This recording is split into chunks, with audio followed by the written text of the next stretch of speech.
Hello दोस्तों, welcome back. आज आज की इस वीडियो में हम बात करने वाले हैं महाराष्ट्र के लॉन्गेस्ट रैली के बारे में, जो औरंगाबाद से लेकर मुंबई तक निकला है और जिसमें मुसलमान कई हजार मुसलमानों ने शिरकत की है, इसमें शामिल हुए हैं। हम सब जानते हैं कि भारत एक ऐसा देश है जहाँ पे कई धर्म के लोग एक साथ रहते हैं, और सिर्फ एक साथ रहते ही नहीं है, यहाँ के लोगों की जो सोच है, उनकी जो समझ है, वो धर्म को लेकर, अपने धर्म को लेकर काफी लगाव महसूस करते हैं।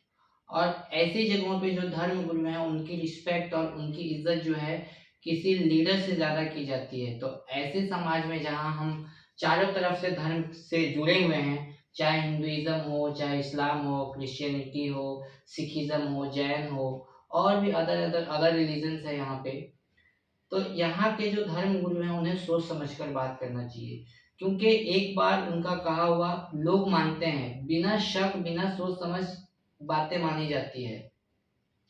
एक बिजनेसमैन को अपनी बात मनवाने के लिए प्रूव करना पड़ता है, लोग उसका टर्नओवर देखते हैं, उसका बिजनेस देखते हैं, कितने लोगों को उसने एम्प्लॉयमेंट दिया है, वो देखा जाता है।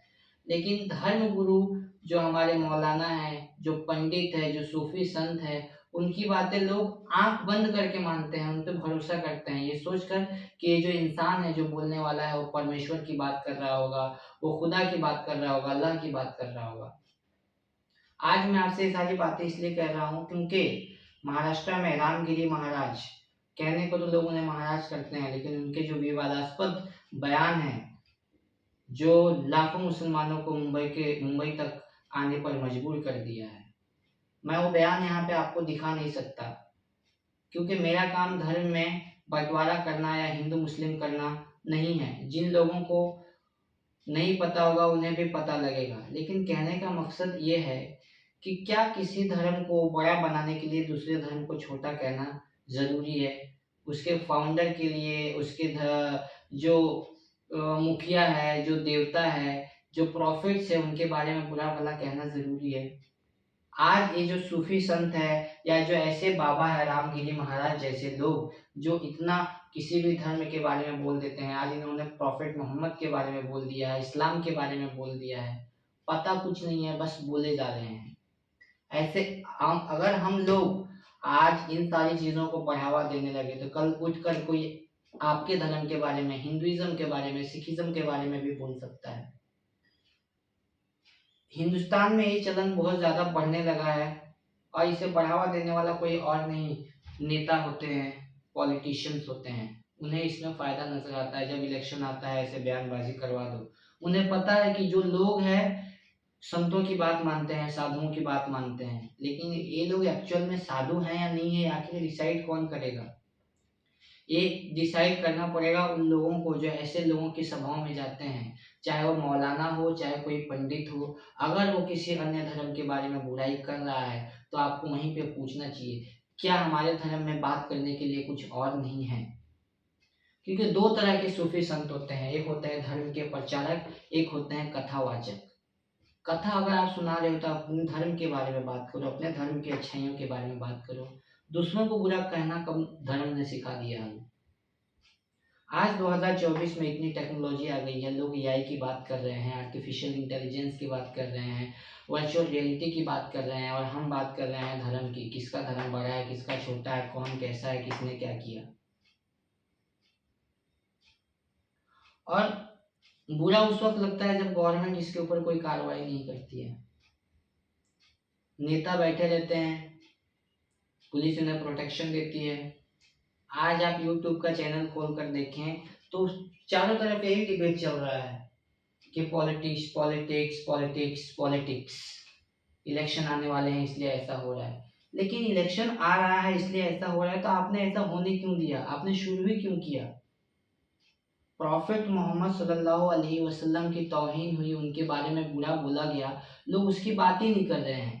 इतना बड़ा जो रैली निकला, लोग समर्थन में आए हैं,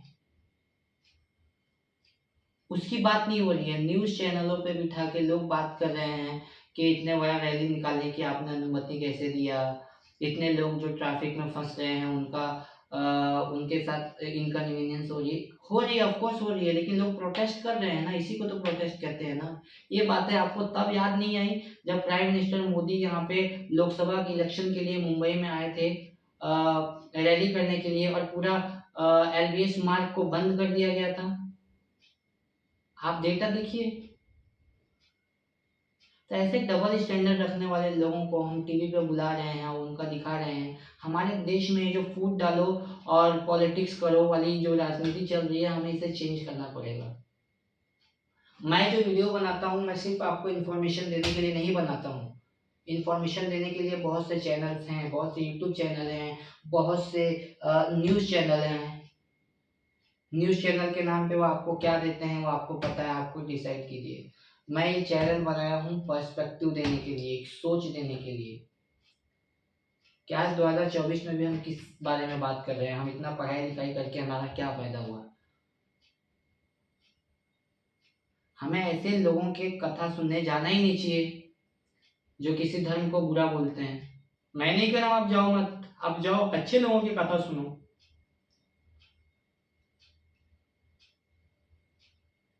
हमने रेयरली ऐसा कभी सुना होगा कि किसी मुसलमान ने किसी हिंदू देवता के बारे में गलत कहा हो, लेकिन मुसलमानों के बारे में, इस्लाम के बारे में बुरा भला कहना आजकल ट्रेंड बन गया है।